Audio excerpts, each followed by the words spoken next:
nos están escuchando y viendo. Bueno, para mí es un orgullo y a su vez como ecuatoriano y como latinoamericano tener aquí a la profesora Carmen Vázquez Rojas.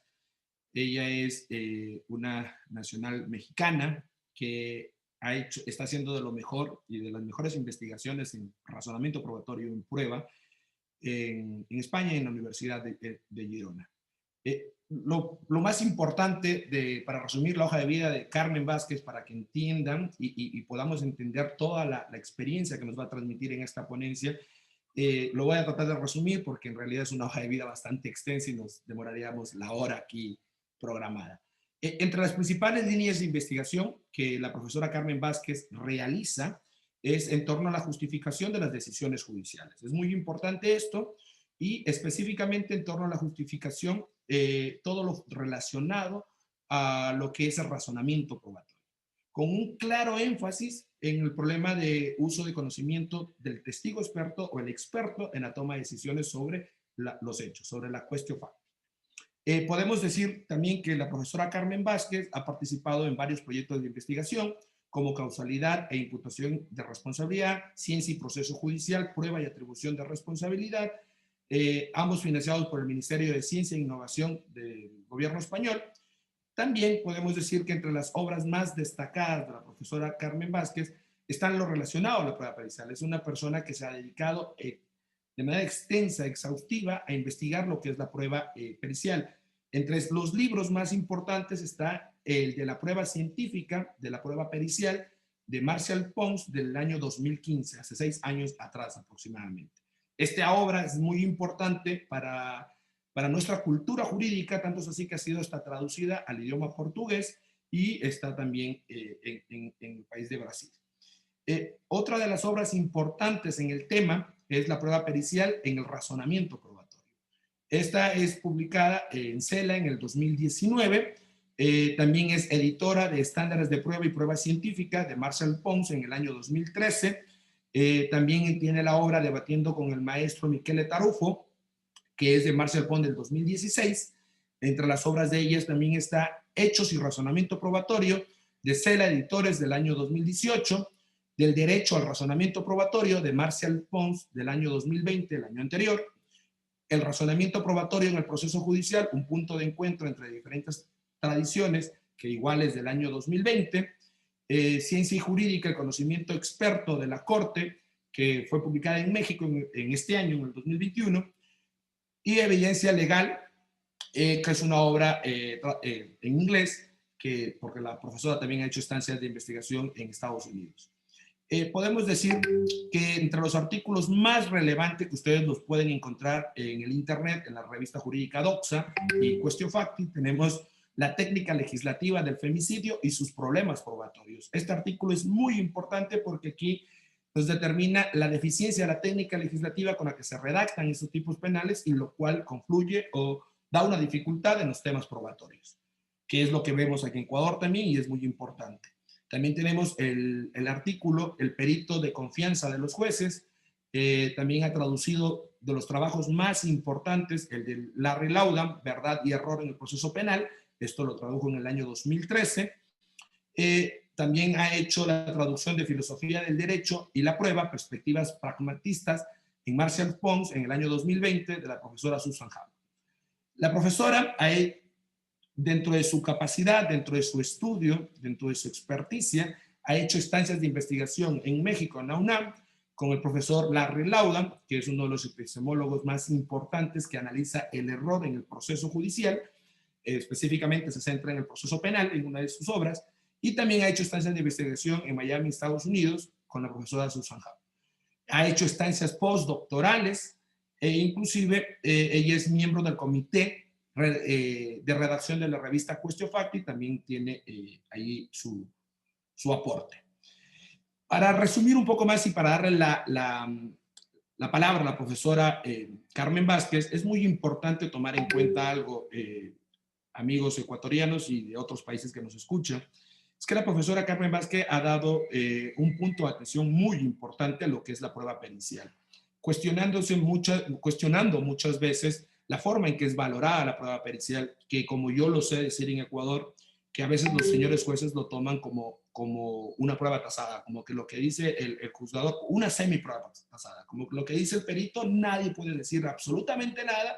Él ha dicho que ha aprobado tal hecho y el juez no razona y el juez lo único que hace es copiar y pegar y pasar al argumento de decisión. En este sentido, la profesora Carmen Vázquez nos da muchas técnicas, nos da muchos análisis, muchos puntos para saber si en realidad pueden ser valoradas de la misma forma, si en realidad pueden ser acogidas como el perito lo ha dicho, en realidad poder hacer como abogados litigantes un verdadero contraexamen, un análisis de la prueba pericial y de esta forma llegar a cuestionar quizás sus conclusiones para ayudar al juzgador. Algo muy importante que me ha quedado en las ponencias y en las presentaciones del libro del profesor Jordi Ferrer, de lo que ha dicho la profesora Carmen Vázquez, son dos ideas muy centrales que se las pienso transmitir ahora, que a lo largo de la conferencia la profesora Carmen Vázquez me imagino se va a referir. Es que las decisiones judiciales a las que estamos normalmente trabajando los abogados, sean jueces, fiscales, abogados litigantes o profesores universitarios, cuando analizan las decisiones judiciales, no son estrictamente problema de los juzgadores. Decisiones judiciales abarca a todo el conjunto de operadores de justicia que hacen posible esa decisión. Y allí la importancia de los abogados en libre ejercicio de saber manejar estos temas, desde el razonamiento probatorio, desde los otros medios de prueba y específicamente hoy el que nos ha traído a colación o el que nos ha traído hoy la profesora Carmen Vázquez su ponencia, la prueba pericial. Los abogados tenemos que estar preparados para poderla analizar, para poderlas practicar, para poderlas hacer las diligencias de este tipo de prueba pericial, para podernos oponer inclusive y poderlas revisar en sede de apelación. Y esa es la única forma de hacer una mejor decisión judicial.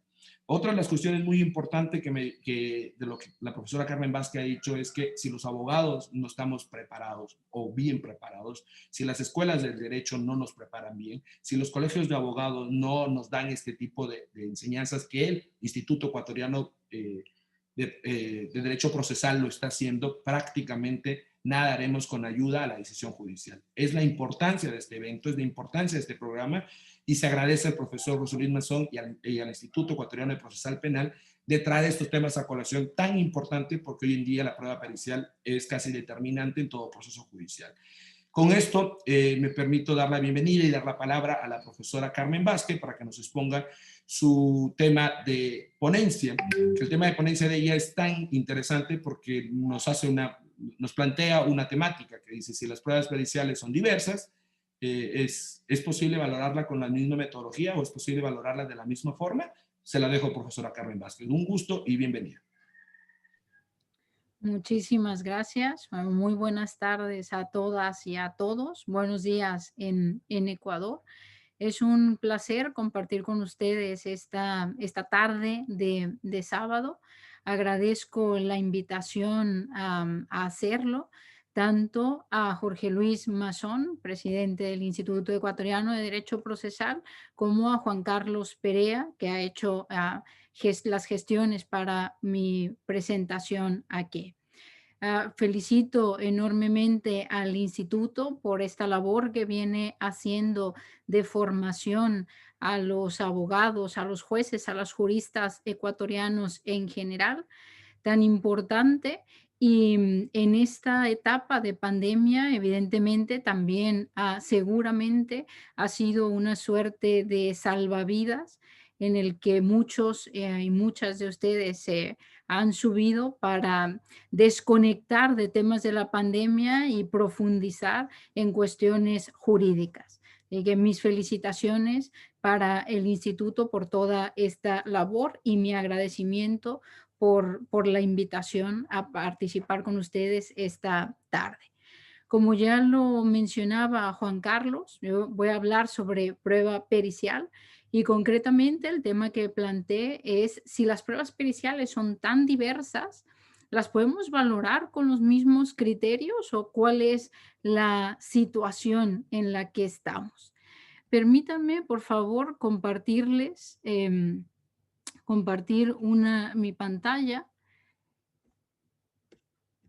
Un momento, por favor. Aquí.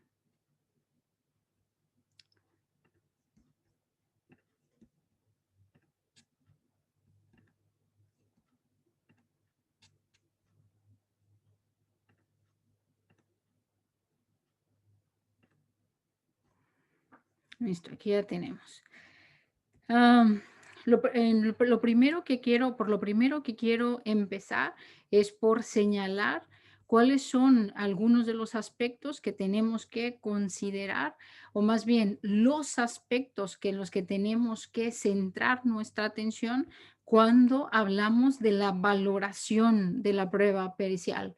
Juan Carlos decía algo muy interesante de la dinámica de nuestros sistemas de justicia, que ha sido su preocupación en poner su atención, digamos, en el sujeto, ¿no? En quién es el perito, qué afirma ese experto, cuáles son las credenciales del experto y demás. La mayoría de nuestros sistemas jurídicos, sobre todo de nuestra tradición, de tradición romano-germánica, ha optado por esta práctica, ¿no? En donde esa atención, la atención para atribuir valor probatorio, se ha centrado en el sujeto. En esto, el tratamiento de la prueba pericial y de la prueba testifical coinciden. En los dos tipos de prueba nos hemos interesado, enfocado mucho en quién es la persona que afirma y hemos prestado muy poca atención o casi nada de atención a qué es lo que afirma. Y sobre todo en materia de prueba pericial, qué fundamentos tiene ese sujeto para decir lo que está afirmando, ¿no? ¿Cuáles son esos fundamentos? Entonces, en esa línea, en esta primera parte me interesa enfatizar la necesidad de ampliar el panorama, la que no solo debemos fijarnos en quién es el sujeto, evidentemente tiene una importancia, como ahora veremos, quién es el perito, qué credenciales tiene, pero no basta con esto. Necesitamos también determinada información que debe ser brindada por la comunidad de expertos a la que ese perito pertenece. Profundizaremos un poco más adelante al respecto. Y por supuesto, nos debe interesar muchísimo qué dice el experto. ¿Qué dice el experto tanto en el informe pericial como en sus declaraciones durante el juicio oral? Y algunas veces, por supuesto, también lo que establece el derecho probatorio, cuáles son las reglas que rigen la admisión, la práctica y, en su caso, la valoración de la prueba pericial, pues es fundamental a considerar, ¿no? Es necesario tomar en cuenta también estas, a veces, limitaciones o posibilidades incluso que nos brinda el derecho probatorio de nuestros países. Todas estas cuestiones son elementos a tomar en cuenta, cuestiones a valorar. Aquí hay que empezar por una distinción. Una cosa es que nos planteemos qué es lo que tenemos que tomar en cuenta para atribuirle valor probatorio a una prueba pericial y otra cosa es cuándo esos elementos cobran importancia, cuándo hay que valorarlos. No siempre o no necesariamente valoramos algunos de estos aspectos exclusivamente en la llamada etapa procesal de valoración de la prueba. Algunas veces será necesario tomar en consideración todas estas cuestiones en etapas previas a la valoración probatoria. A veces para la admisión, por ejemplo, ¿no? Desde la admisión probatoria. Hay algunos sistemas jurídicos, como el sistema estadounidense, en el que claramente han puesto mucha atención, una atención muy especial en precisamente la etapa de admisión y no tanto en la etapa de valoración. Pero en todo caso, a mí me interesa por ahora enfatizar que son cuestiones distintas. Una cosa es qué tenemos que valorar, qué cuestiones, qué aspectos, dónde prestar atención y otra muy distinta es cuándo, en qué etapa procesal esos elementos cobran sentido. Pues bien, hemos dicho que nuestros sistemas actuales, la dinámica, la práctica de nuestros sistemas ha consistido fundamentalmente en prestar atención al sujeto. ¿Quién es el perito? ¿Quién es el experto que participa en el proceso judicial? Por supuesto, muchas veces si no es que siempre, exigimos una titulación, ¿no? Ciertas credenciales. Cuando no exigimos esas credenciales, porque no se trata, por ejemplo, de una profesión reglada, sí que exigimos años de experiencia, ¿no? Determinados años de experiencia. Y algunas veces exigimos los dos, una titulación y también cierta experiencia, ciertos años de experiencia. Esto, nuestros códigos procesales han establecido que solo podrá participar como perito aquel que tenga este tipo de estas credenciales necesarias que le acrediten como experto en la materia que es relevante para el caso concreto. Uno de los problemas de la práctica actual es que esas credenciales muchas veces no se valoran en la admisibilidad de la prueba pericial, que es donde deberían tomarse en cuenta, y en cambio se toman muy en cuenta en la valoración de la prueba pericial. Y se le atribuye, por ejemplo, valor probatorio a quien tiene 20 años de experiencia porque en algunas decisiones judiciales se argumenta que se le atribuye precisamente porque tiene 20 años de experiencia, cuando evidentemente sabemos que el paso de los años no nos hace en sí mismos mejores, no nos hace en sí mismos expertos, nos hace más viejos, pero no necesariamente ni mejores ni más expertos. Entonces, este criterio de experiencia o de titulación, siendo condición necesaria para la admisión de una prueba pericial, cuando se lleva a la valoración, ha sido inadecuadamente aplicado, inadecuadamente, a veces incluso interpretado, ¿sí? Entonces, tiene una relevancia quién es el sujeto, qué credenciales tiene, qué experiencia tiene. Si no tiene las credenciales necesarias, no debe ser admitida esa prueba pericial. No deberíamos dejar entrar al proceso judicial a sujetos que no cuentan con las credenciales adecuadas para ese proceso judicial.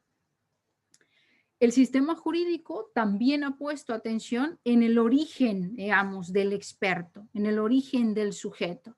Si se trata de un perito oficial o si se trata de un perito de parte. Y seguimos encontrando en nuestros sistemas de justicia muchas veces que establecen criterios jurisprudenciales que establecen que un perito oficial, solo por el hecho de que es oficial, ameritará mayor valor probatorio que cualquier perito de parte, aunque haga lo que haga, diga lo que diga el perito de parte. Se ha asumido que todo perito de parte va a ser parcial y básicamente se termina definiendo la parcialidad o imparcialidad pericial en función de quién nombra al experto. Si bien es cierto que el perito de parte tiene una suerte de parcialidad estructural, en el sentido en que las partes no van a presentar una prueba pericial que no les favorezca, esto no quiere decir que no se le deba dar valor probatorio a esta prueba, porque les puede favorecer de manera absolutamente justificada, porque la respuesta correcta, por ejemplo, que da la ciencia para ese caso, favorece a la parte que presenta esa prueba pericial. Entonces, no tiene ningún sentido que atribuyamos o no valor probatorio exclusivamente fundándonos en es perito de parte o es perito oficial. También abona a esta consideración el hecho de que nuestras instituciones periciales, las que hacen muchas veces esas pruebas periciales oficiales, no tienen los recursos necesarios, están sobrecargadas de trabajo, a veces no hay ni siquiera los expertos adecuados en la materia, en el funcionamiento de esas instituciones, por lo que el mero hecho de que acudamos a una institución pericial que no está relacionada con las partes, no me asegura la calidad de la prueba pericial o que esas instituciones tengan una buena calidad. Los estados deberían preocuparse en una medida mayor en dotar a estas instituciones periciales de los mecanismos, de los medios, del personal necesario para que lleven a cabo adecuadamente su labor. Mientras tanto, no podemos inferir que a partir de que se trata de una institución pericial que no tiene relación con las partes, que emitirán dictámenes periciales de gran calidad o de mayor calidad de lo que pueda emitir una prueba pericial de parte. Es muy curioso, sin embargo, que nuestros sistemas jurídicos, pese a haberse centrado en el sujeto, en los expertos, hayan dejado completamente de lado el tema de los sesgos cognitivos de los expertos. Los sesgos cognitivos que nos suceden a todos los seres humanos y que están muy estudiados desde los años 70 por la psicología del testimonio, perdón, por la psicología cognitiva, son errores sistemáticos en el razonamiento. Esos errores en el razonamiento humano que tienen lugar cuando los seres humanos procesamos e interpretamos información. Como lo hacemos de manera errónea, por supuesto que afecta a las decisiones que tomamos y a las conclusiones a las que llegamos. Como se trata de errores sistemáticos, se ha considerado que se trata de patrones de desviación de la racionalidad. Y por lo tanto, como esos patrones son susceptibles de estudio. La psicología cognitiva ha hecho, insisto, grandes estudios al respecto para mostrarnos cómo los seres humanos en situaciones muy distintas procesamos la información de manera sesgada. El gran problema de los sesgos cognitivos es que son inconscientes. No se trata de que queramos cometer esos errores, de que busquemos cometer esos errores.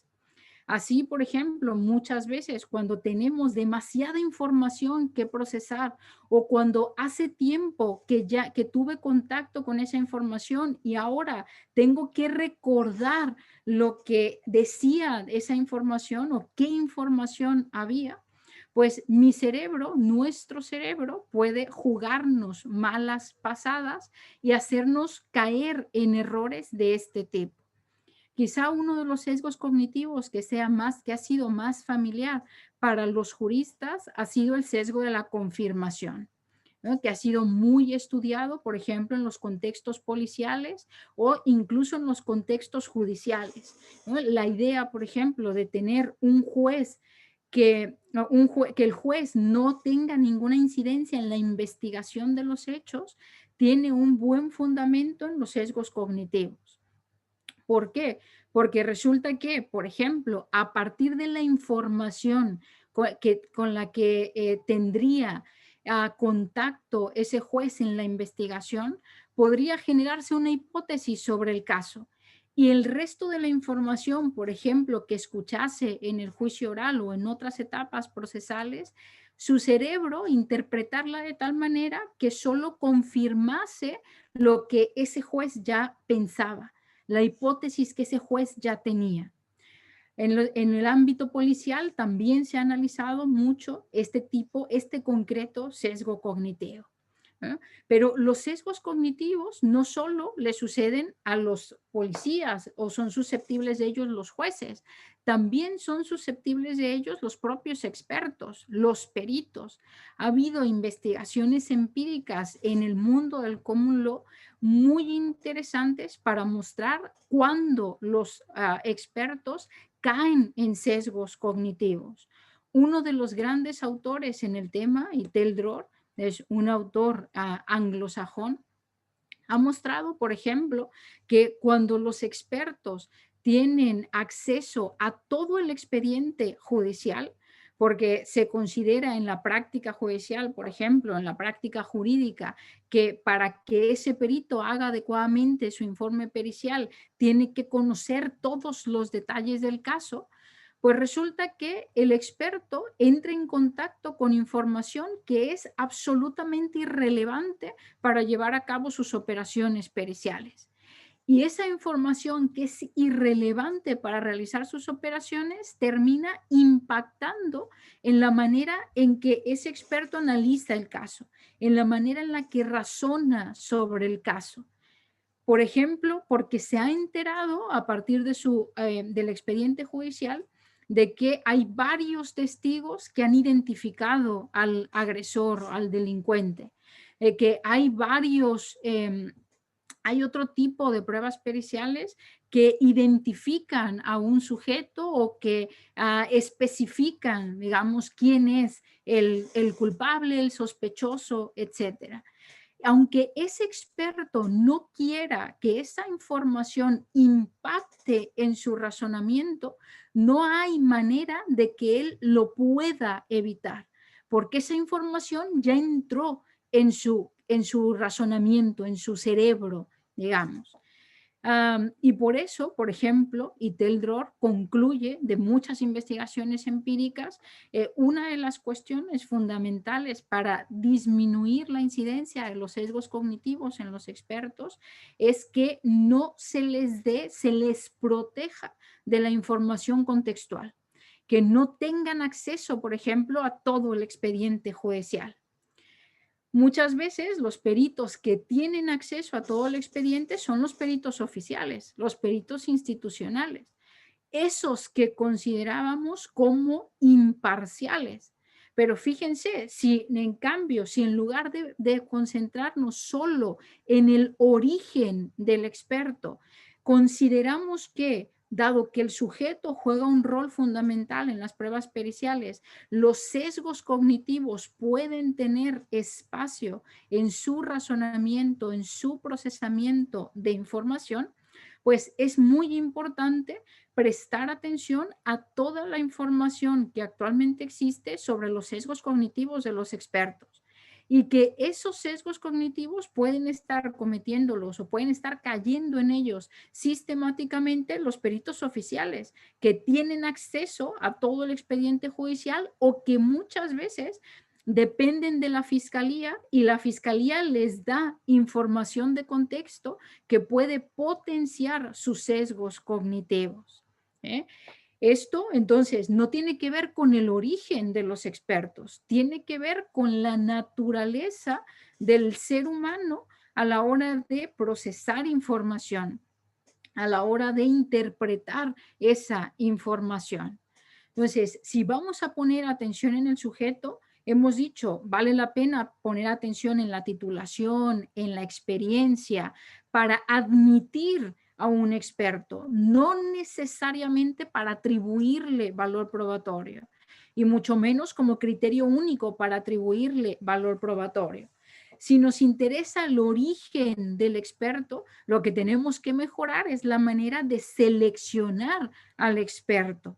No simplemente dejarnos llevar por, es un perito que no ha sido elegido por la parte, porque las instituciones periciales también pueden ser malas, muy malas, de hecho, en algunos contextos. Y por supuesto, hay que prestar atención a los sesgos cognitivos. Necesitamos identificar mecanismos que disminuyan la potencialidad de los sesgos en los que pueden caer nuestros expertos. Insisto, este tipo de fenómeno no es que sea consciente o voluntario. ¿Sí?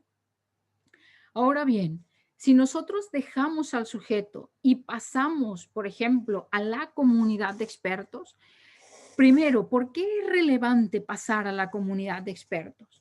Vamos a ver, el conocimiento experto tiene un aspecto social ineludible. No hay conocimiento experto sin comunidad de expertos, porque la manera en la que identificamos, validamos el conocimiento experto es de manera social. No es que yo un día me puedo erigir a mí misma como experta en, no sé, en sesgos cognitivos, ¿no? Tiene que haber alguien más, otros tantos sujetos que validen la investigación que hace, por ejemplo, quien se dice experto en sesgos cognitivos. otros que lo reconozcan como experto y que validen toda la investigación que se hace en los diferentes ámbitos científicos y de la expertise en general respecto de los métodos, los resultados, las técnicas que son empleadas en eso que identificamos como área de conocimiento. ¿Sí? Cuando identificamos, por ejemplo, la biología, la física, la química, la medicina, no identificamos a un sujeto, identificamos a un conjunto de expertos que generan y validan el conocimiento. Entonces, el conocimiento experto nos vincula necesariamente a esos grupos de expertos, a las comunidades expertas. Si nosotros estamos interesados en mejorar la calidad de las pruebas periciales, en conocer más sobre las pruebas periciales que tienen cabida en nuestros sistemas de justicia, es muy importante empezar a acercarnos, a tender puentes con las comunidades expertas, sobre todo con las genuinas comunidades de expertos, aquellas que hacen investigación, que están interesadas en la identificación de los errores que se realizan, que se cometen con sus métodos, técnicas, etcétera. No cualquier grupo de expertos es una comunidad experta, eso sí, pero todo conocimiento experto presupone un grupo de expertos, ese aspecto social. Uno de los sistemas jurídicos, desde luego, más avanzados en el tema de la prueba pericial es el sistema estadounidense. Tienen una experiencia de larguísima data. Ellos vieron esta cuestión desde 1923. En 1923, la jurisprudencia estadounidense estableció como criterio de admisibilidad de la prueba pericial la aceptación general de la comunidad experta. Es decir, que cuando un abogado ofrecía una prueba pericial, en la argumentación que hacía en ese ofrecimiento debería especificar que la comunidad experta relevante para esa prueba pericial aceptaba de manera general ese método, esa técnica, etcétera. Ese sistema entonces dio ese salto, dejó de ver al perito específico para empezar a preocuparse por, ¿y la comunidad experta qué dice sobre esto? ¿Qué ha investigado sobre la validez y la fiabilidad de este o aquel método que este concreto perito me está utilizando o que esta parte específica me está ofreciendo? Este criterio que se dictó en un caso que se llama Fry fue con los años ampliamente criticado porque evidentemente si uno le pregunta a una comunidad experta, a un grupo de expertos, oiga, el método, la técnica que su comunidad está utilizando es válido, es fiable, nos dirán que no, claramente dirán que sí. De hecho, la experiencia estadounidense muestra esto, muestra que las comunidades o estos grupos que fueron durante muchos años preguntados por la validez y la fiabilidad de sus métodos, decían sistemáticamente, por supuesto, nuestros métodos son refiables, sumamente fiables. ¿Qué es lo que el siguiente paso del del sistema estadounidense a partir de muchas investigaciones y muchos debates académicos y jurisprudenciales? Un desarrollo sobre no solo tenemos que preguntar a la comunidad, sino que tenemos que discutir qué le vamos a preguntar a la comunidad. Es más, ¿qué información debería brindar la comunidad experta sobre los métodos y las técnicas que están utilizando los peritos concretos en los casos específicos? Pues bien, miren, yo les ponía como título, si las pruebas periciales son tan diversas, y aquí me interesa precisamente mostrar esa diversidad, porque no está dicho que sea parte de nuestra cultura jurídica que reconozcamos esa diversidad en las pruebas periciales, o a qué nos referimos con las pruebas periciales son muy diversas. Vamos a ver algunos ejemplos como ADN, psicología y ciencias forenses. Todos, me imagino, podemos llegar a un acuerdo relativamente rápido y sensato respecto de la prueba de ADN. Y podemos decir que la prueba de ADN a día de hoy es la prueba pericial que tiene mayor fiabilidad, cuya validez está completamente demostrada y que tiene un nivel de fiabilidad altísimo, ojo, hecha en las mejores condiciones. Cuando la prueba de ADN se hace en las mejores condiciones, su fiabilidad es muy alta. Si la prueba pericial, si la prueba de ADN no se hace en buenas condiciones, su fiabilidad claramente disminuye y puede quedar en cero. Pero hecha en las mejores condiciones es la mejor prueba pericial que a día de hoy tenemos por el nivel de fiabilidad que arroja. ¿Por qué la prueba pericial de ADN es tan fiable? ¿De dónde surgió esa fiabilidad?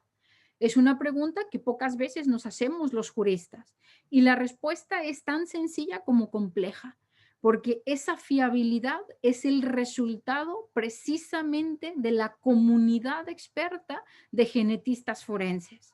Es una comunidad que ha trabajado durante años para mejorar sus métodos y sus técnicas, para identificar los errores que se cometen y seguir desarrollando maneras de identificar genéticamente a una persona.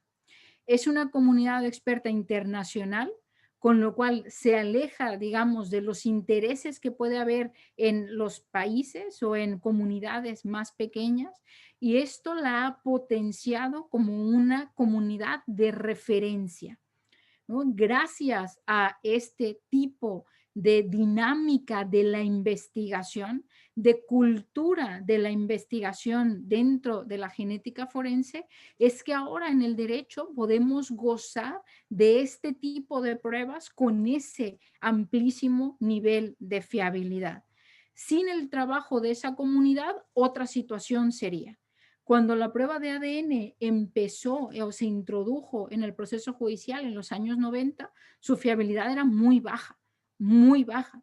En muy poco tiempo se ha aumentado tremendamente esa fiabilidad. Pero fíjense, estamos hablando de un nivel de fiabilidad altísimo que en las mejores condiciones llega al 99 y tantos por ciento, jamás al 100%. Estamos diciendo entonces que ni la prueba más fiable, ni la prueba pericial más fiable alcanza certezas. Si hay algo que que se quieran llevar, que tengan que elegir que llevarse de esta conferencia, que sea esto, por favor. Ninguna prueba pericial, ni la más fiable de todas, puede ofrecer certezas, solo probabilidades, a veces mayores, a veces menores, a veces muy bajas, pero solo probabilidades, no certezas. Y si solo nos ofrece probabilidades, por supuesto que se introduce con todo ello la posibilidad del error. En la prueba de ADN se cometen errores y están en muchos contextos muy bien analizados. Los propios genetistas forenses dan cuenta de los diferentes espacios en donde la prueba de ADN o con las pruebas de ADN se cometen errores por razones muy diversas. Desde que no se siguió la cadena de custodia hasta una mala interpretación por parte de los genetistas forenses de los datos que arroja la PCR, etcétera. Pero dado que esto es así, en el mundo del derecho deberíamos estar sistemáticamente interesados en conocer las fuentes de error y los rangos de error de las pruebas periciales, en lugar de estarle exigiendo a los expertos certezas y dejarnos engañar o autoengañarnos con la supuesta presencia de certezas en lo que dicen los expertos, cuando son imposibles las certezas, insisto, incluso en la mejor de las pruebas que tenemos actualmente disponibles, como es la prueba de ADN. Pues bien, esta situación de la prueba de ADN no es la misma que tienen, por ejemplo, las ciencias forenses en general.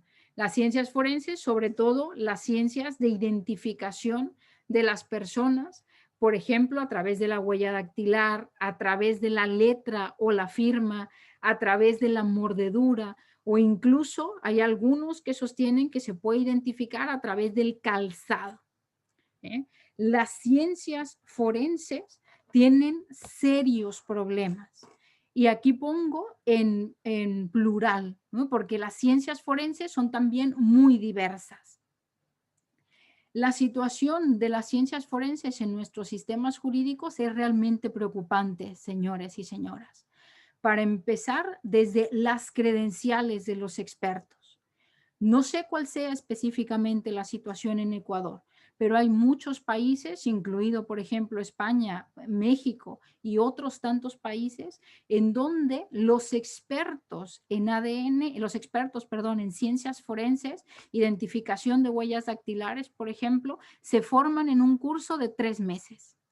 En un curso de 3 meses que no, llegando ahí sin ninguna formación científica, sin ninguna formación en estadística, cuando muchas de las ciencias forenses requieren de una formación al menos estadística, cuando no científica. Cuando al proceso judicial llega un sujeto que hace de otra cosa, porque al menos en nuestros sistemas, por ejemplo, insisto, en el español, hay incluso abogados que son también supuestamente grandes expertos en identificación de huellas dactilares o en identificación caligráfica, tenemos un problema muy importante porque formalmente cumplen con las credenciales. Pero cuando uno empieza a profundizar en la manera en la que fueron adquiridas esas credenciales, es sumamente difícil, si no es que imposible, atribuir expertise a estas personas. En España, al menos, por ejemplo, hay cursos, hay pequeños institutos que ofrecen cursos en donde te convierten en todólogo. Eres experto en todo tipo de ciencias forenses, cuando sabemos que esto es un sinsentido, es contradictorio. Ser experto y ser todólogo no son compatibles, es todo lo contrario. Entonces, este problema de las credenciales, por ejemplo, no las encontramos o no lo solemos encontrar cuando nos referimos a la prueba de ADN. No encontramos tampoco otros problemas que están muy presentes en las ciencias forenses que no son ADN. Hay muchos datos que nos llevan a pensar, que nos han llevado a concluir que el ADN de una persona es único. Y muchas ciencias forenses quieren trasladar esta idea de la unicidad a sus estudios, pensando que nuestra dentadura es única, que nuestra letra es única, que nuestra firma es única, que las huellas de nuestro calzado son únicas, etcétera. Cuando no hay ningún fundamento científico que pueda validar este presupuesto. No hay nada en la investigación científica que fundamente esta idea. Como no hay este fundamento del que sí goza la prueba de ADN, evidentemente cuando se hace una identificación a través de las pruebas, a través de otras ciencias forenses de la identificación, tenemos el grandísimo problema de que no podemos excluir a otros sujetos que pueden tener una huella dactilar parecida a la mía, una firma parecida a la mía, una letra parecida a la mía, etcétera, etcétera. Y ese es un serio problema para las ciencias forenses. Todo esto, obviamente, no lo estoy inventando yo. Ha habido en los últimos años unos grandísimos informes que los recomiendo ampliamente su consulta, siempre en el mundo anglosajón, porque dijimos que era el que en el mundo estadounidense, por ejemplo, que era el que iba muy avanzado en esta materia. Se han identificado muchos problemas o todos estos problemas en la cultura de las ciencias forenses, en los métodos de las ciencias forenses. Tenemos, por ejemplo, estos dos informes en el ámbito anglosajón, en el ámbito estadounidense, que dejan muy mal paradas a muchas de las ciencias forenses, incluida la identificación de huellas dactilares que se utilizan mucho en nuestros sistemas. Uno es del año 2009, el otro del año 2016. El primero de ellos, por ejemplo, decía que se había identificado con investigación empírica, investigación científica muy seria, en identificación de huellas dactilares, tantos métodos como expertos en algunos estados de Estados Unidos. Evidentemente, si esto es así, no hay un área de conocimiento, porque cada uno de esos supuestos expertos, pues hace lo que quiere, se crea su propio método.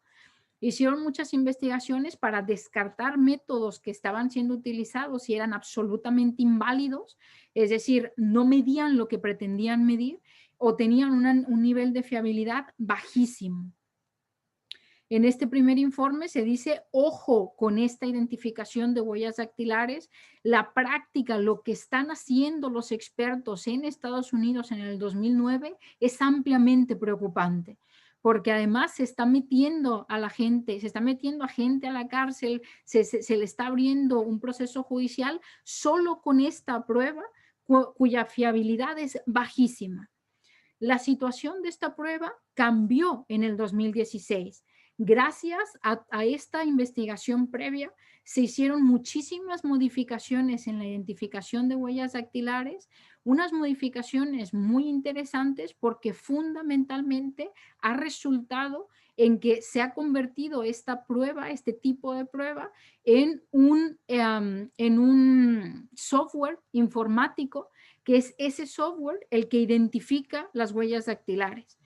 ¿Qué ha sucedido? Se ha eliminado al experto, se ha eliminado al sujeto, porque se ha convertido todo en esa información estadística y en el análisis de esa información estadística en un programa informático.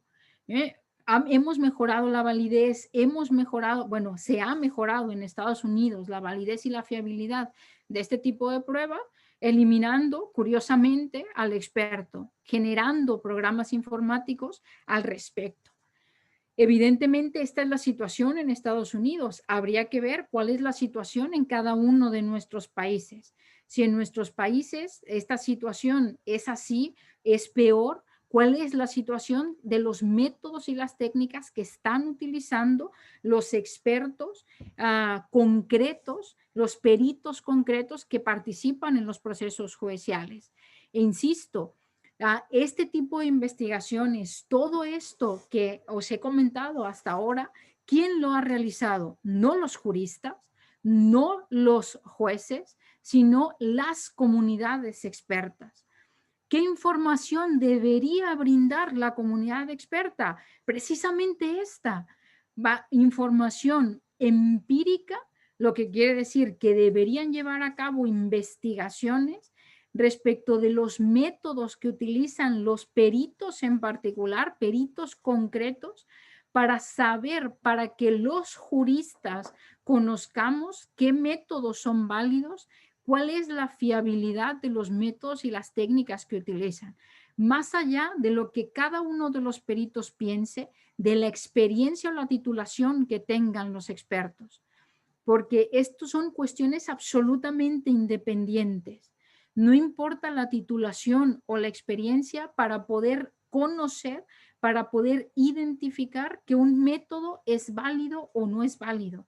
Es una cuestión de cómo funciona el mundo. Es una cuestión de si ese método funciona o no funciona. No de si tienes años de experiencia o no eres años de experiencia o no tienes años de experiencia. Si el método no funciona, aunque tengas 20 años utilizándolo, esos 20 años lo has hecho mal, porque el método no funciona. Entonces, no depende, son cuestiones muy distintas. Los sujetos nos interesan, por supuesto, siempre y cuando utilicen métodos y técnicas válidos y fiables. Y sobre esto nos tendrían que informar las comunidades expertas. Por supuesto, dentro de las comunidades expertas también se tienen grandes desacuerdos. Nosotros los juristas hemos considerado que cuando hay un desacuerdo entre dos peritos en un proceso judicial es porque algo anda mal, porque uno de los dos expertos, o al menos uno de ellos, está favoreciendo a una parte. Y esto no necesariamente es así. Otra vez, es falta de cultura jurídica en las cuestiones científicas o del conocimiento experto. Los desacuerdos entre los expertos son muy habituales en el extraprocesalmente y lo hemos visto ahora con la pandemia. La pandemia nos ha mostrado claramente en nuestras narices la dinámica de la ciencia, cómo desacuerdan sistemáticamente a razón de muchas cosas, por muchos factores, y luego llegan a acuerdos para tomar determinadas decisiones que impactan en la vida del ciudadano o en las políticas públicas, etcétera. Pero los desacuerdos es algo muy común en el conocimiento experto. Tenemos un problema importante, eso sí, en el derecho, cuando se trata de desacuerdos genuinos en las comunidades expertas.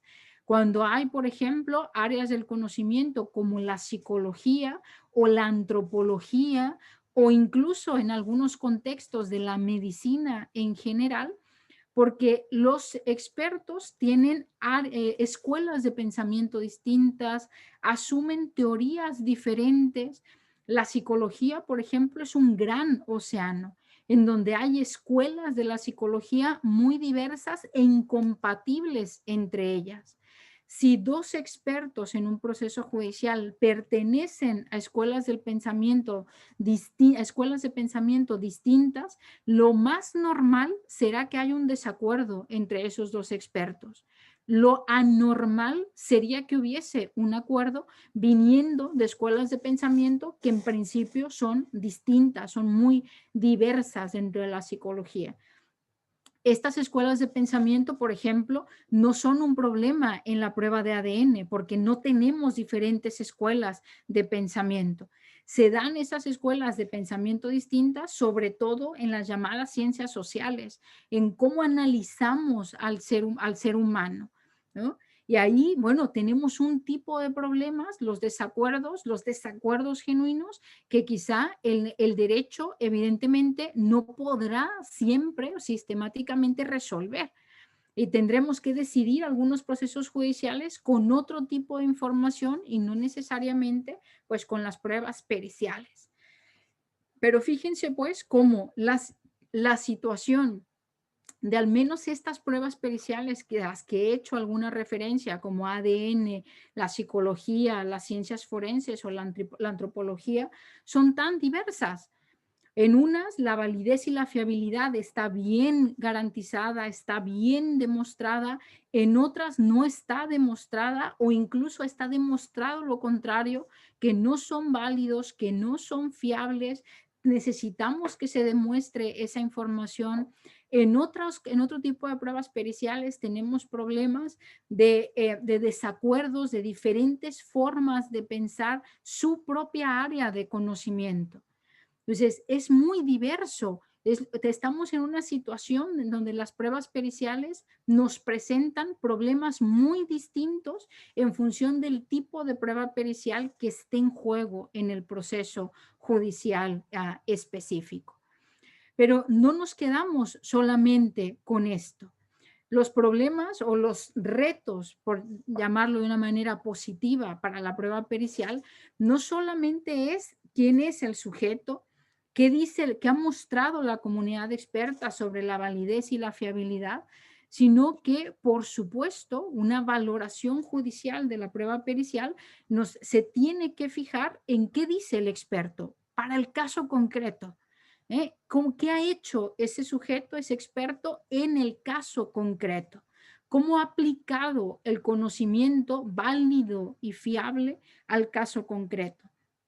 Una prueba tan fiable como la prueba de ADN, cuando es aplicada al caso concreto, puede ser inadecuada, puede carecer de absoluta fiabilidad porque ha sido inadecuadamente realizada, tratada, interpretada, etcétera.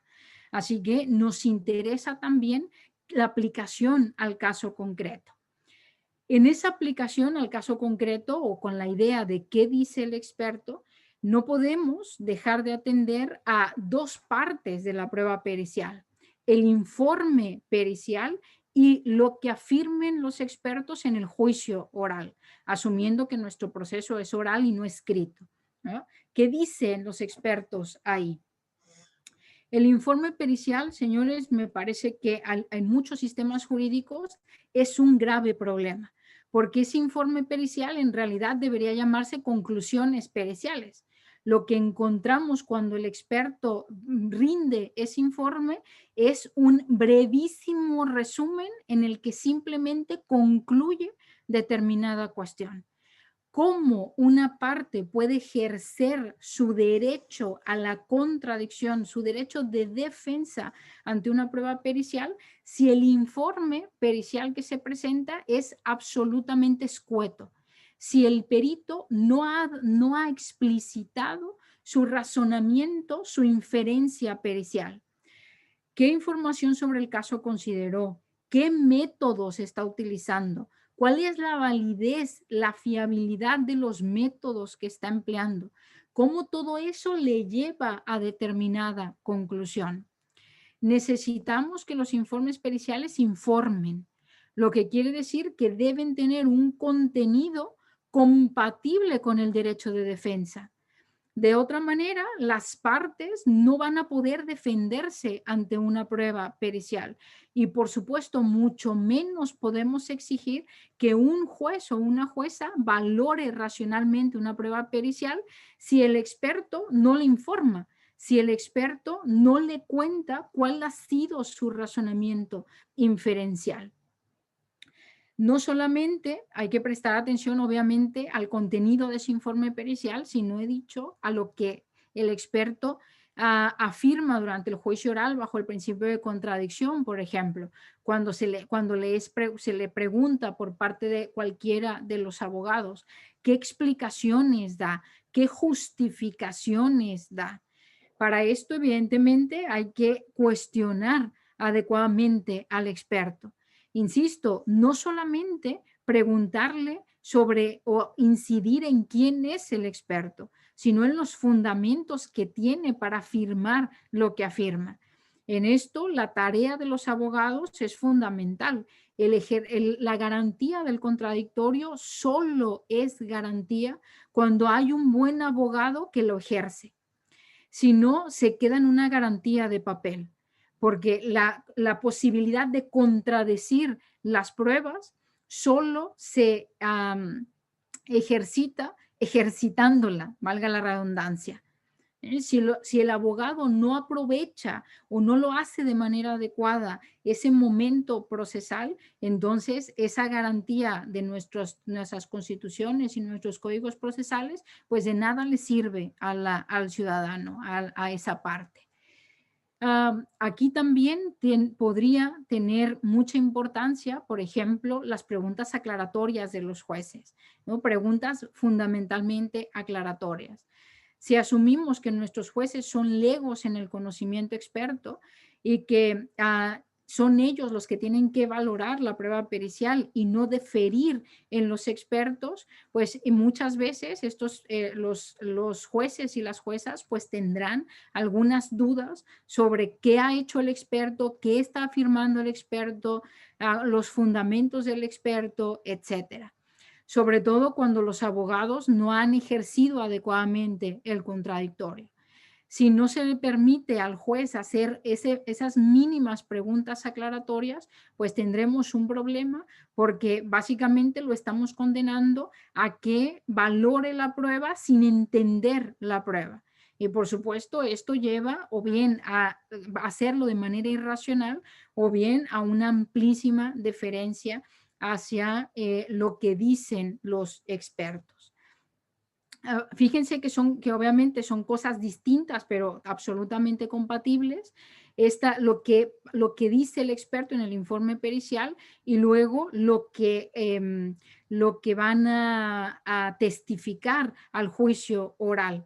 Y es algo que podemos distinguir, por ejemplo, de lo que dice la comunidad experta, la información que brinda la comunidad experta porque podrían estos expertos, podrían los peritos particulares, los peritos concretos en un caso, no estar siguiendo la información empírica que ha generado la comunidad experta, yendo más allá de la comunidad experta o incluso afirmando cosas, haciendo afirmaciones sobre un caso sin haber llevado a cabo las operaciones periciales necesarias.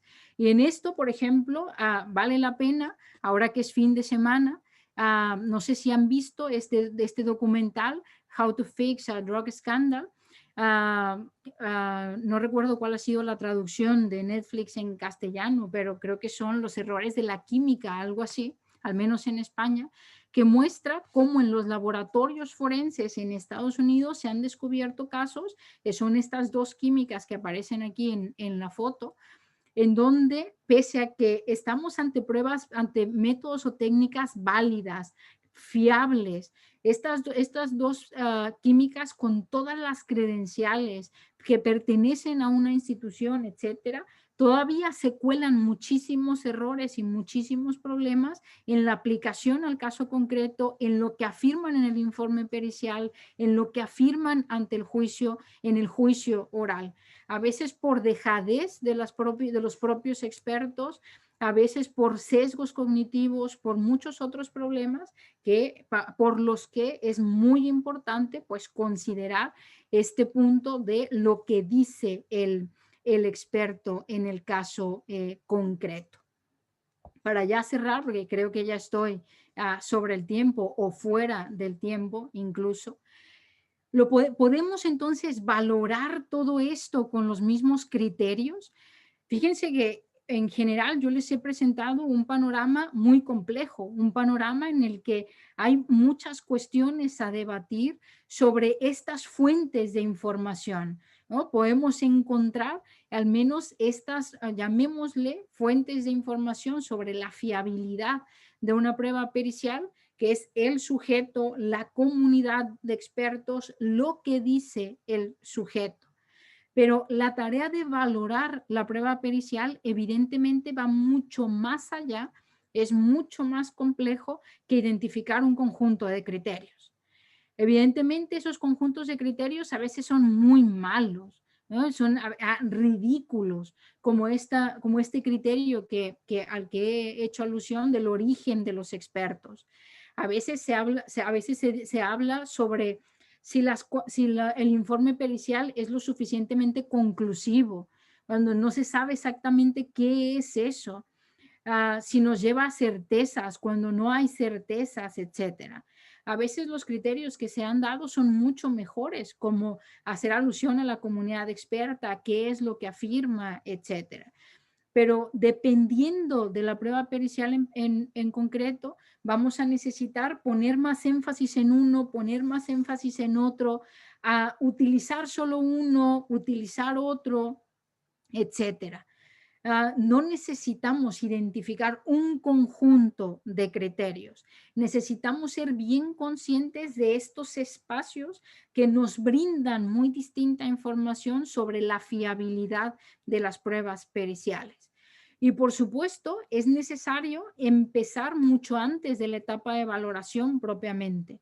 Necesitamos tener criterios, ya no solo tenerlos, porque nuestros códigos hacen alusión a criterios de admisibilidad, sino ejercerlos en la práctica, que realmente funcionen como una especie de puerta que no permite pasar pruebas periciales irrelevantes, a sujetos que no son expertos, expertos que no tienen el conocimiento relevante para el caso concreto, etcétera, etcétera. Y esto lo podemos y debemos hacer en la etapa de admisión. No esperar hasta la etapa de valoración de la prueba pericial después de haber gastado tiempo, dinero y esfuerzos. Ay, mire, lo siento, pero es que este experto pues no tenía las credenciales necesarias. No lo hubiese admitido, señor juez o señora jueza. ¿Sí? Y por supuesto, hay que prestar muchísima atención en la práctica de la prueba pericial. Es fundamental el principio de contradicción para poder mostrar las debilidades de la prueba pericial de la contraparte y las fortalezas de la propia. Es clave esta etapa incluidas, de esto que decía, sobre las posibles aclaraciones que se le puedan dar al juez en esa etapa, la información que se le pueda dar al juez sobre mi prueba pericial y la prueba pericial de la contraparte en esta etapa procesal. Por supuesto, hay varios sujetos implicados, ya lo decía también Juan Carlos en su presentación. No estamos, es un error pensar que cuando estamos interesados en el resultado pericial, en las pruebas periciales, en qué valor probatorio se le atribuye, prestar atención solo al juez o a la jueza, solo al perito. No, no, los abogados tienen una función importantísima que hacer aquí. Ya lo decía, por ejemplo, bajo el principio de contradicción, los buenos abogados son fundamental, tener buenos abogados es fundamental en los juicios orales, desde luego. Y claramente, como he intentado mostrar, pues el rol de las comunidades expertas, ¿no? A final de cuentas, es toda una tarea colectiva que tenemos para mejorar las pruebas, la calidad de las pruebas periciales que se presentan y con las que se deciden los casos en los procesos judiciales.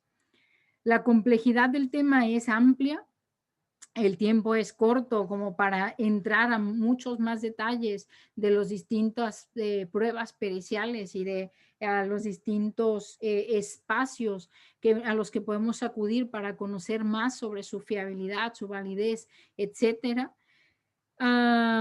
Pero eso, pese a todo esto, pese a la complejidad del tema, es un tema del que no podemos huir. Estamos en la etapa, en la época de la humanidad, de la ciencia y la tecnología. Y todo parece indicar que las pruebas periciales van a estar cada vez más presentes en los procesos judiciales y van a ser cada vez más determinantes de los procesos judiciales. No podemos huir de todas estas complejidades, aunque quisiéramos. Bueno, sí pueden huir, pueden dejar de ser abogados, jueces, fiscales, etcétera. Pero si les apasiona su profesión, pues evidentemente no huyan, señores y señoras. Más bien hay que seguir formándonos en esta materia, hay que seguir viendo cuáles son las debilidades y las fortalezas de las distintas pruebas periciales.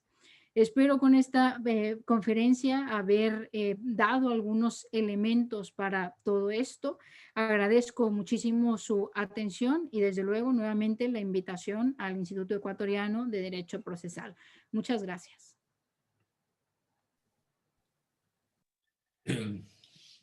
Bueno, si me lo permite, Jorge Luis, un brevísimo comentario a partir de la ponencia de la profesora. En realidad, yo lo había escuchado bastantes veces, la he leído, no todo, pero la he leído, y esta conferencia fue totalmente importantísima, considero yo, para el Ecuador, porque nos deja latente dos cosas, creo yo. La primera y muy importante es, partiendo de cómo lo hizo en la ponencia, nos deja al descubierto el sistema pericial que tenemos en Ecuador. La gran mayoría de las ciencias forenses acá en Ecuador está ocupada por los señores miembros de la policía, que si bien es cierto, se forman como policías, pero muchas de las veces se le otorga el título de perito y por ende de expertos, y yo lo he preguntado en contraexámenes, con cursos de un mes o curso de 2 meses en pericias muy importantes.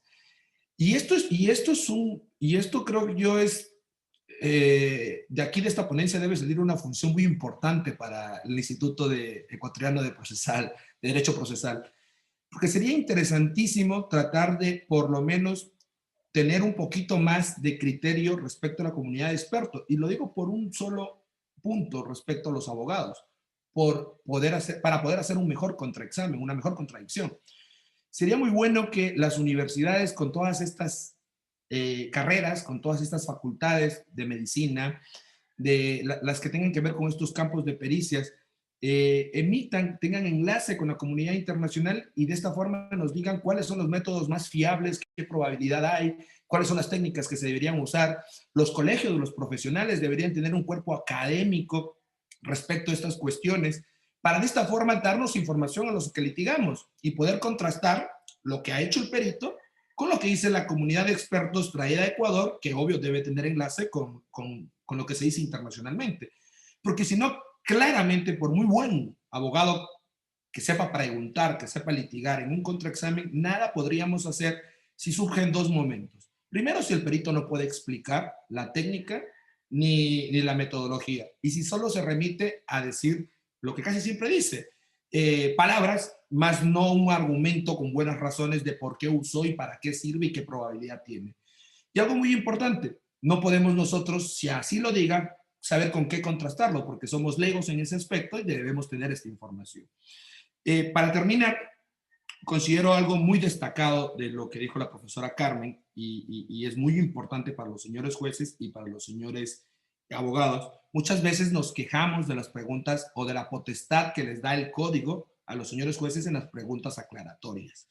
¿Por qué? Porque muchas de las veces creemos que el contraexamen o las técnicas de litigación es un obstáculo, es una forma de paralizar información para que no entre al juzgador. Muchas de las veces, como lo ha dicho la profesora Carmen, es muy importante porque si el señor juez no puede hacer esas preguntas aclaratorias, va a entrar en la nada y muchas de las veces va a ser, dijo el perito, lo copio y lo pego y llego a la conclusión. Entonces sí es necesario racionalizar y no oponernos a este tipo de preguntas.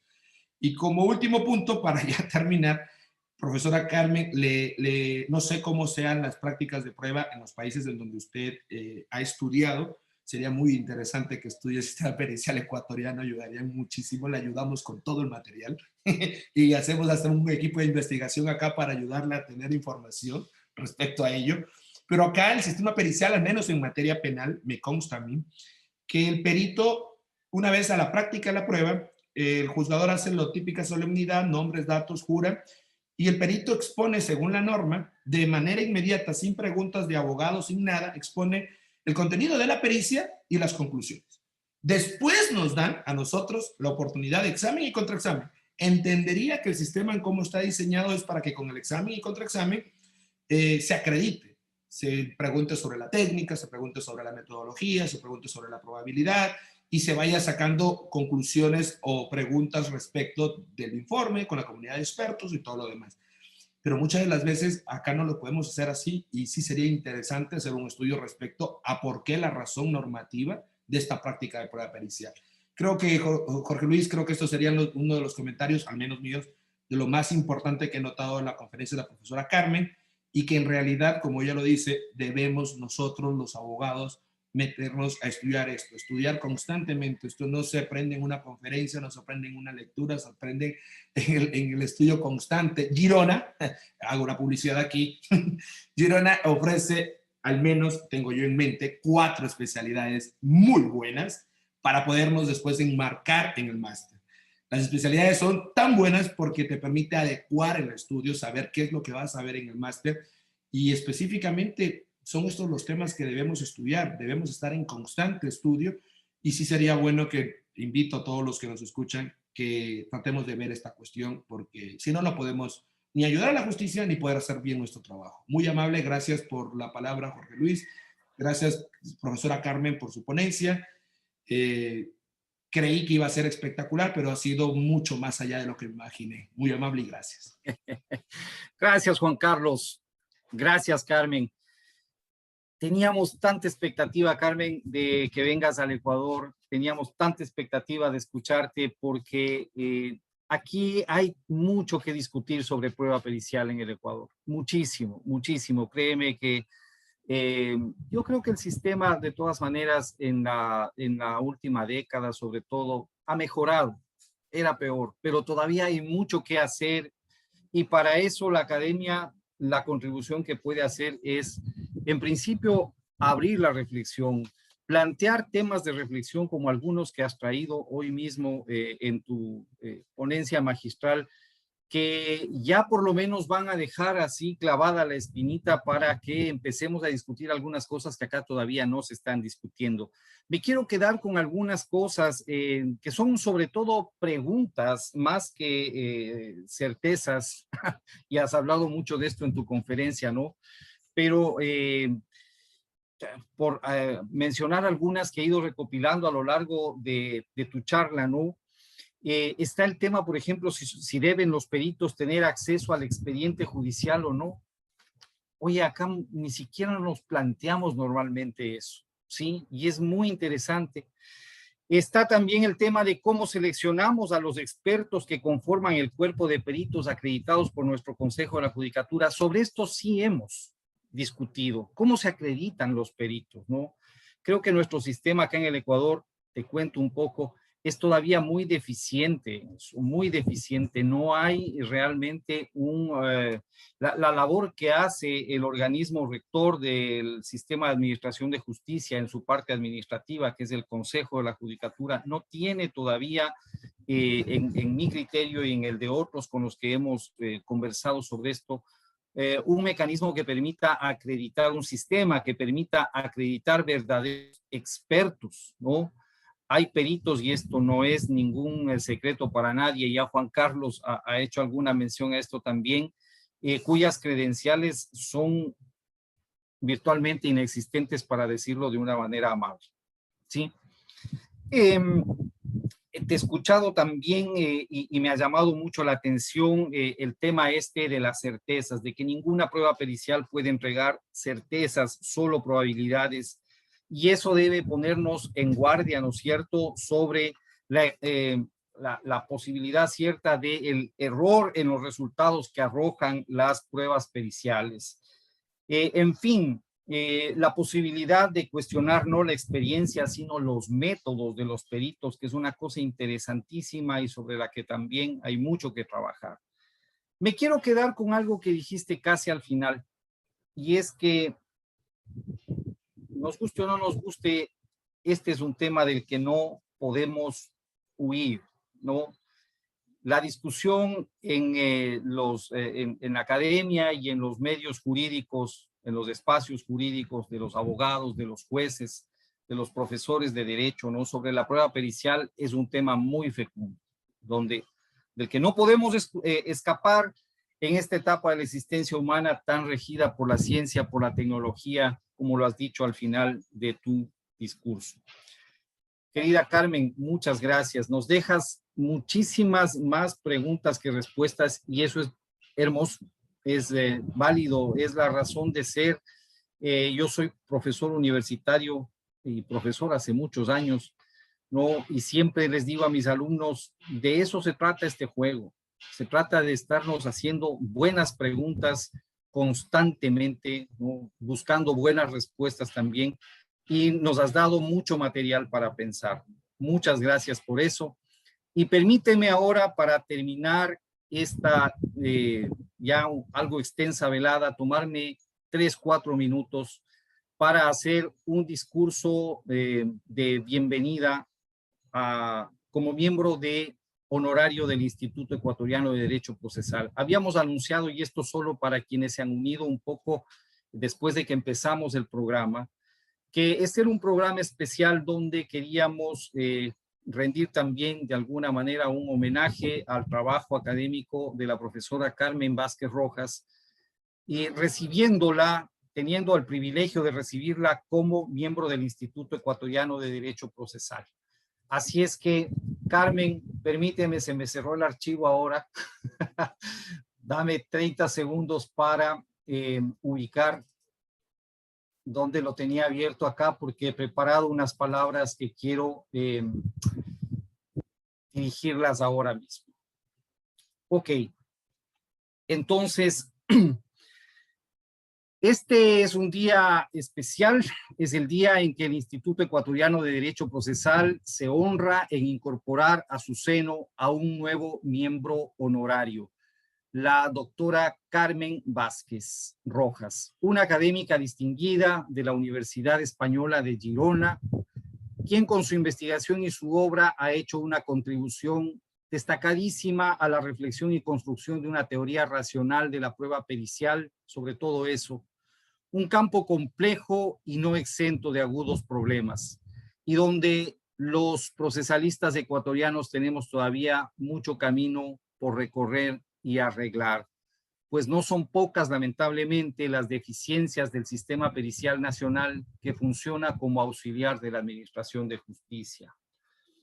El Instituto Ecuatoriano de Derecho Procesal es todavía una institución académica joven, que tiene entre sus principales objetivos misionales la promoción de la investigación jurídica relacionada con el derecho procesal, el trabajar en proyectos que contribuyan a la formación continua de los estudiantes de derecho, de los abogados, de los jueces y funcionarios judiciales del país, en este campo específico de las ciencias jurídicas, así como también en propuestas de reforma de nuestras leyes procesales.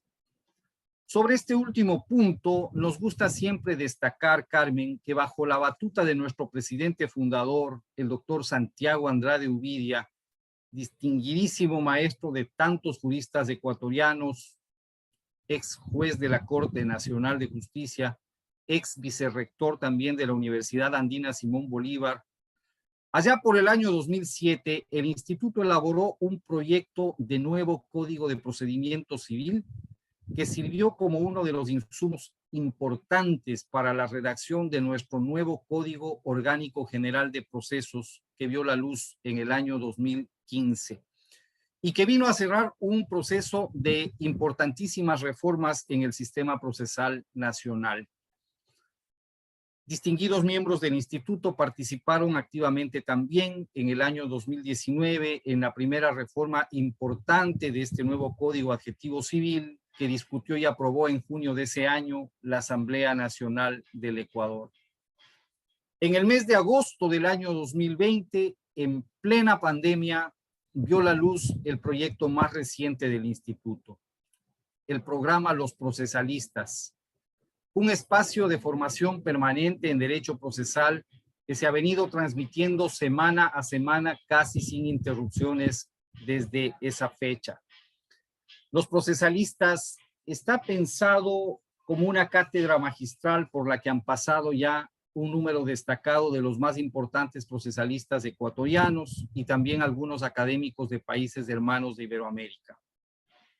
Pero así como al Instituto Ecuatoriano de Derecho Procesal le ha interesado tener una participación activa en la promoción del derecho procesal nacional, le interesa también, y no es un objetivo menor, el fomentar y propiciar relaciones con universidades, académicos y académicas destacados de fuera del Ecuador, que puedan contribuir al enriquecimiento de nuestra perspectiva sobre las materias que constituyen el foco de nuestros estudios y actividades.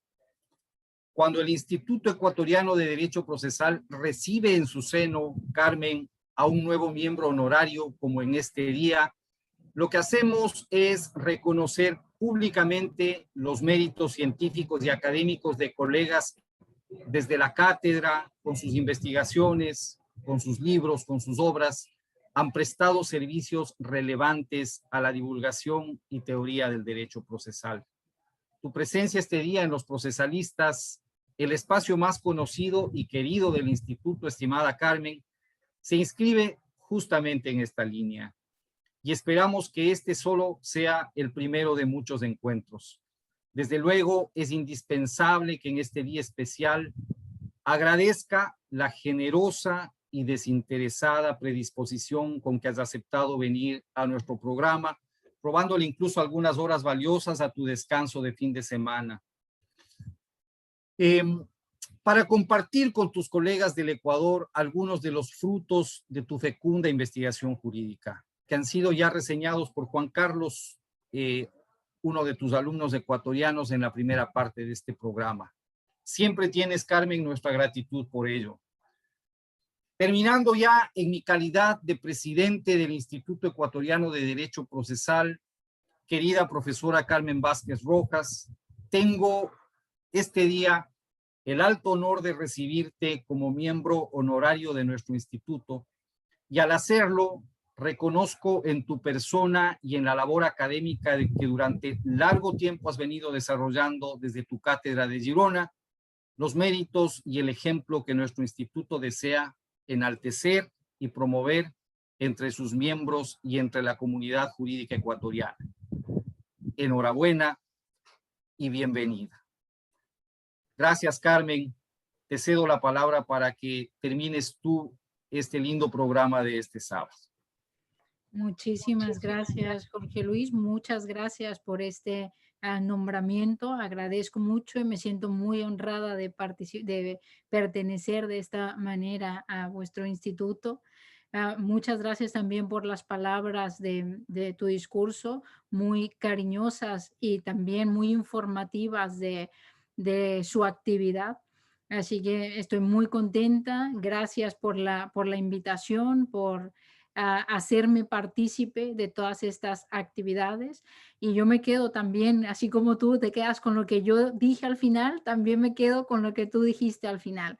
Espero que sea la primera de muchas actividades que podamos realizar conjuntamente en prueba pericial, en el razonamiento general, en general y por supuesto pues en diversos ámbitos del derecho procesal, que es esa área que compartimos, ¿no? El interés, el gusto por el estudio, el análisis del derecho procesal. Así que muchísimas gracias nuevamente de todo corazón.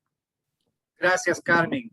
Me estaba olvidando de un pequeño detalle que está un poco fuera del programa, pero quiero que por favor a nuestros colegas ecuatorianos, a todos los que están ahora mismo conectados con este programa y a los que lo van a seguir viendo a lo largo de los próximos días, porque tenemos un canal de YouTube donde se queda colgado el programa y en Facebook también, y muchos lo ven luego, les cuentes un poquito de lo que va a ser este evento, que lo estoy poniendo en la pantalla ahora mismo, ¿no? Que están ustedes promoviendo desde hace algunas semanas desde la Universidad de Girona y que nos parece extraordinario y digno de difundir, y ya lo habíamos hecho internamente entre los miembros del instituto, y ahora aprovechamos para que llegue a un espectro mucho más grande de colegas y estudiantes de acá del país. Muchas gracias por la oportunidad también y por hacer, digamos, esta publicidad del evento. Este evento es, digamos, la continuación de otros eventos académicos que hemos realizado en Girona, siempre con el objetivo, como compartido, tenemos ese objetivo también que tiene el instituto de mejorar nuestro conocimiento sobre el razonamiento probatorio. Y esa mejora supone pues el debate de las ideas, no solo la presentación de las mismas, etcétera. Y en ese marco se genera esta idea de la Girona Evidence Week, que es una semana completa con diversos tipos de actividades académicas, todas esas actividades en el entorno del razonamiento probatorio. El evento lleva el nombre de nuestro gran amigo y maestro, Michele Tarufo. Es un evento en el que hay hay invitados de muy diversos países y tradiciones. Habrá conferencias plenarias, paneles de temas muy diversos, 3 cursos breves muy interesantes, uno sobre psicología del testimonio, otro sobre estándares de prueba, etcétera. Y también pretendemos ofrecer un buen número de workshops. Estas son como los workshops son las actividades de grupos más reducidos, ¿no? Los otros son sobre todo las conferencias plenarias, ya va en su nombre, y los paneles, actividades más grandes por ser plenarios, pero los workshops tienen la idea de que sea por grupos pequeños. Nosotros hemos organizado ya algunos workshops, pero también está abierta una convocatoria, y aquí aprovecho también para invitarlos a ello, para que presenten este tipo de actividades, digamos, pequeño seminario entre 5 o 4 personas respecto de un tema, y puedan venir a debatirlo a Girona en el marco de la Michele Tarufo Girona Evidence Week. Es del 23 al 27 de mayo del 2022, como ya se ve ahí. Ya está abierta la inscripción al evento y pueden ver en esta página que aquí se enuncia, pues quiénes serán los ponentes, la síntesis curricular de los ponentes, todos, absolutamente todos los detalles. Esperamos que sea un evento que reúna a la comunidad jurídica interesada en todos estos temas en Girona. Más allá de todo, evidentemente, el interés que puedan tener académico, vale la pena también decir que Girona es una ciudad espectacular, van a disfrutar mucho, se come muy bien y también se bebe muy buen vino. Así que los esperamos en Girona para debatir todos estos temas en torno al razonamiento probatorio y, por supuesto, ¿por qué no?, para comer bien y brindar juntos, porque esperemos en aquel entonces se haya terminado la pandemia. Ojalá así sea. Gracias por estas últimas palabras. Creo que ya no queda más por decir. Es una invitación extraordinaria. Esperamos que haya un buen grupo de ecuatorianos que podamos, pues, ya bien vacunados, y eso va por buen camino, por suerte, ahora mismo acá en el Ecuador, pues estar allá. Para este presidente, querida Carmen, y para todos los colegas que apreciamos tanto tu trabajo, será un gusto enorme poder darte un abrazo vivo y en directo allá en Girona el próximo año. Ojalá que así pueda ser. Gracias otra vez, gracias de verdad por haber venido. Ha sido un sábado muy lindo. Espero que lo hayan disfrutado tanto como Juan Carlos y yo lo hemos disfrutado y lo hemos estado comentando por interno también acá. Te dejo un abrazo enorme. Gracias, gracias también por aceptar ser miembro honorario de nuestro instituto. Al contrario, muchas gracias a todos ustedes por su atención, por todas sus atenciones, también por el nombramiento que nuevamente me honra y, por supuesto, los espero aquí en Girona. Será un placer verles y, por supuesto, saludarnos y abrazarnos personalmente. Que tengan muy buen fin de semana y sigan cuidándose. Lo mismo, Carmen. Gracias. Cerramos los procesalistas hoy. Gracias, Juan Carlos. Gracias, César, por venir también. Ricardo y todos quienes estuvieron este fin de semana. Hasta la próxima.